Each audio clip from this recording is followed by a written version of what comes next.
तो what is cloud computing? Cloud computing है क्या, है ना?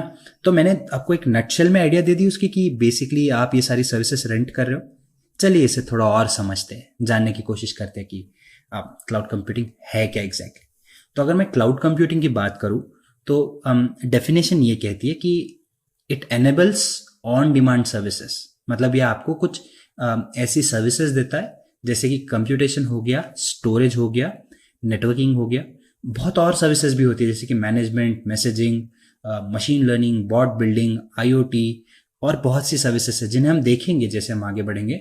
बट एक नटशेल में या फिर एक छोटे से अगर छोटे तरीके से आपको एक आइडिया देनी है सिंपल तरीके से, तो मैं ये कहूँगा कि जो एक एप्लीकेशन बनाने के लिए, होस्ट करने के लिए और डिप्लॉय करने के लिए जो सर्विसेज लगती है वो आपको ऑन डिमांड देते हैं। मतलब जो आप डिमांड करेंगे वो आप उस डिमांड के हिसाब से आपको सर्विस प्रोवाइड की जाती है। ऑन डिमांड इसलिए भी कहा जाता है क्योंकि आपकी डिमांड अभी इतनी है तो आपको इतनी सर्विस इस दौरान के लिए, इस ड्यूरेशन के लिए दी जाएगी।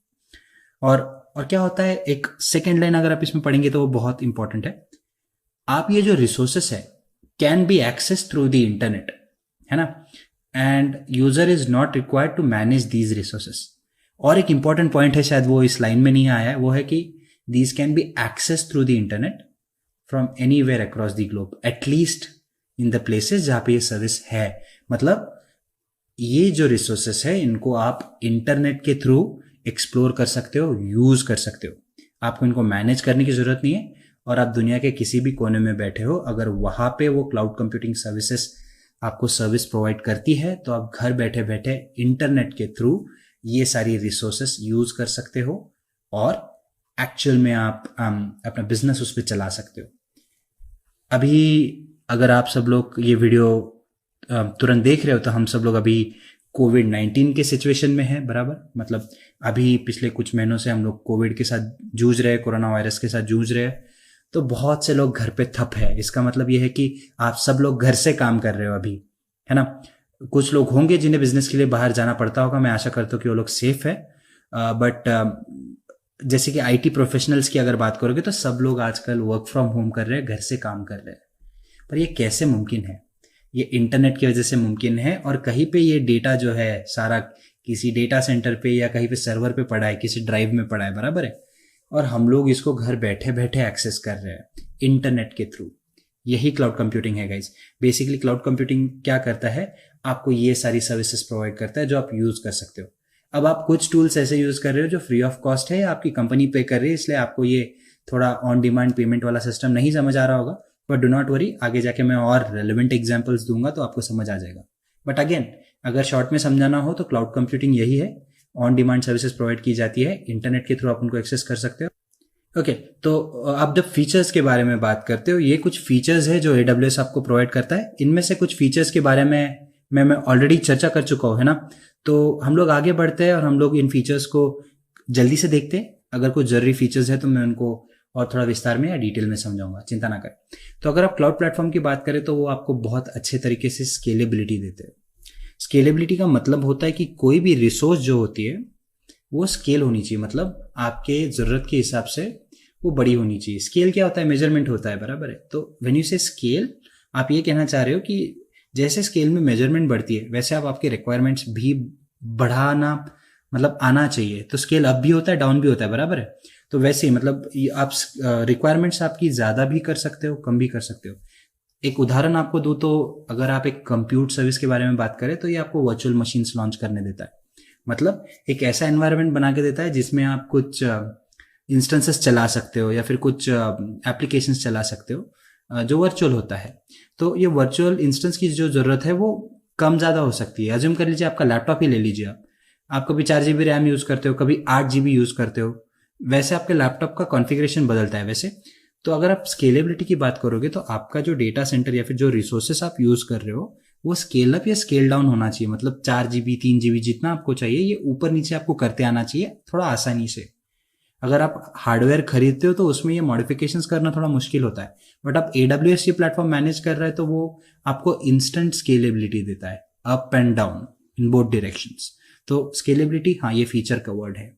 जब हम इंस्टेंसेस लॉन्च करेंगे आगे जाके तो आप ये विषय को और समझ पाएंगे। पे एज यू गो मॉडल, ये मैं ऑलरेडी इसके ऊपर बहुत चर्चा कर चुका हूँ, थोड़ा और आपको आइडिया दे देता हूँ। कुछ क्लाउड प्लेटफॉर्म्स ऐसे होते हैं जो आपको पर मिनट बेसिस पे चार्ज करते हैं, कुछ पर आवर बेसिस पे चार्ज करते हैं, और कुछ इंस्टेंसेस ऐसे होते हैं कि बेसिकली वो आपको पर सेकंड बेसिस पे भी चार्ज करते हैं। मतलब आप समझ सकते हो कि अगर आप एक रिसोर्स को 1 मिनट के लिए यूज़ करोगे तो आपको उतनी देर के लिए उसको पैसे देने पड़ेंगे। ऊपर से इनके पास कैलकुलेटर्स होते हैं, AWS हो गया, अज़्योर हो गया, GCP हो गया, ये जो पॉपुलर प्लेटफॉर्म्स है इनके पास अपने कैलकुलेटर्स होते हैं जो आप यूज़ करके आप कैलकुलेट कर सकते हो कि आपको कितना पैसा लगेगा ये रिसोर्स अगर आप इतनी देर के लिए और इतनी कैपेसिटी में यूज़ करोगे तो वही ये पे एज यू गो मॉडल भी देता है आपको, और ये बहुत ही फ्लेक्सिबल है इन जनरल। जैसे मैंने बताया कि AWS में 175 सर्विसेज है, अगर आप अज़्योर की बात करें तो 120 के ऊपर सर्विसेज है, तो आप अंदाज़ा लगा सकते हो कि कितनी सारी फैसिलिटीज़ होगी जो आप यूज़ कर सकते हो। 120 सर्विसेज, 175 सर्विसेज डिस्कस करना भी मुश्किल होता है। बहुत से कंपनीज तो आधे सर्विसेज देखते भी नहीं है, उनको लगती है कुछ 10 सर्विसेज, वो लोग वो 10 सर्विसेज यूज़ करेंगे। तो इतने सारे ऑप्शंस है आपके पास और इतने सारे प्रॉब्लम्स का सोल्यूशन भी है क्लाउड कंप्यूटिंग। तो इसी की वजह से आपको फ्लेक्सिबिलिटी मिलती है और बहुत से रूपों में आपको फ्लेक्सिबिलिटी मिलती है। आगे बढ़ेंगे तो इसके बारे में हम और चर्चा करेंगे, और जैसे हम कंसेप्ट डिस्कस करते जाएंगे आपको ये चीज़ें और समझती आएगी और आपको बेटर समझ में आएगी। तो चलिए आगे बढ़ते हैं और अब समझते हैं कि ये प्लेटफॉर्म सिक्योर और डिजास्टर रिकवरी कैसे प्रोवाइड करता है। अगर इस प्लेटफॉर्म की अगर आप बात करें तो जब मैं सिक्योरिटी की बात करता हूँ तो सिक्योरिटी के पर्सपेक्टिव से ये बात है कि क्लाउड कंप्यूटिंग जो है ना आजकल शेयर्ड सिक्योरिटी मॉडल प्रोवाइड कर रहा है आपको। अब एक ज़माना ऐसा था कि लोग कहते थे कि क्लाउड प्लेटफॉर्म सिक्योर नहीं है। अब मैं समझ सकता हूँ 2010-2011 में कुछ स्ट्रॉन्ग डेटा आउटेजेस हुए हैं, कुछ स्ट्रॉन्ग सर्वर ब्रेकडाउन्स हुए हैं जिसकी वजह से लोगों का डेटा का नुकसान हुआ है। बट उस बात को काफ़ी समय हो गया है अब, और अब क्लाउड कंप्यूटिंग बहुत बदल गई है, बहुत एडवांस्ड हो गई है। इतने सारे ऑप्शंस होते हैं आपको सिक्योरिटी को लेके, और बहुत से ऐसे प्रिंसिपल्स होते हैं कि ये क्लाउड प्लेटफॉर्म्स जो है ना वो मतलब क्या करते हैं कि कुछ आपको कंट्रोल देते हैं कुछ सिक्योरिटी के बारे में, जो आप डिसाइड कर सको कि आपको क्या क्या करना है उस सिक्योरिटी में, किस चीज़ों का आपको खुद को रिस्पॉन्सिबिलिटी लेनी है। कुछ चीज़ें वो खुद कंट्रोल करते हैं, तो आप ये भी नहीं कह सकते कि सारा कंट्रोल तो आपने ले लिया अब हम नहीं संभाल पा रहे हैं इसको, तो ऐसे भी नहीं होता है। तो आपको वो कंट्रोल दिया जाता है और वो दोनों तरफ से मिलता है, मतलब वो खुद भी संभालते हैं और आपको भी उतना ही इक्वल उसमें राइट दिया जाता है।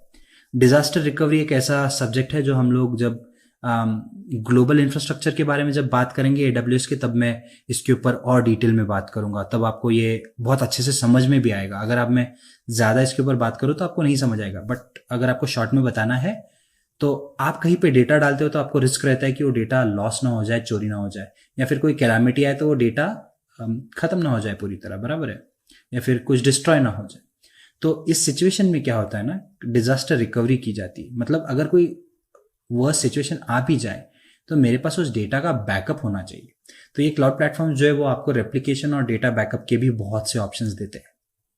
तो जैसे मैंने कहा कि आगे बढ़ के इसके बारे में भी हम चर्चा करेंगे, बट अभी के लिए इस विषय को यही रोक देते हैं।